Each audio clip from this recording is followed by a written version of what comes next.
আমি একটা কথা বলি, হরোস্কোপে শুক্র হচ্ছে যাবতীয় প্রেম, প্রীতি, বিভিন্ন ধরনের প্রাপ্তি। যাদের হরোস্কোপে শুক্র ভালো পজিশনে আছে তারা জীবনে অনেক কিছু সুখ লাভ করে। সুখ লাভ করার মধ্যে বাড়ি, গাড়ি, বিভিন্ন ধরনের যেটা তার মনের ইচ্ছা হচ্ছে সেই মনস্কামনা পূরণ হওয়া, বিদেশ যাত্রা, বহু কিছু হওয়া সম্ভব।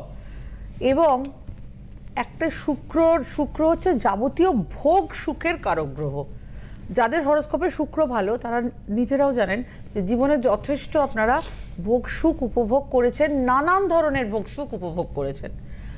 আচ্ছা, এবার যেটা কথা সেটা হচ্ছে রবির সঙ্গে শুক্রের কানেকশন। রবির সঙ্গে শুক্রের কানেকশনকে বলা হয় দারিদ্র যোগ।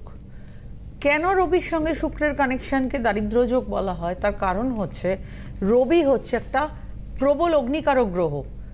শুক্র হচ্ছে যাবতীয় আর্টিস্টিক বিষয়, কালচারাল বিষয়, প্রেম, প্রীতি, এই জাতীয় বিষয়গুলোর যে যারা অভিনয় করেন তাদের ক্ষেত্রে বহু বিষয়ের মানে কারক গ্রহ হচ্ছে শুক্র। এতে দেখতেও মনে হয় ভালো হয়, মানে শুক্র যদি পজিটিভ শুক্র যদি পজিটিভ হয় দেখতে ভালো হবে, দেখতে ভালো হবে, অ্যাট্রাকটিভ হবে, সবকিছু হবে, জীবনে অনেক কিছু পাওয়া যাবে।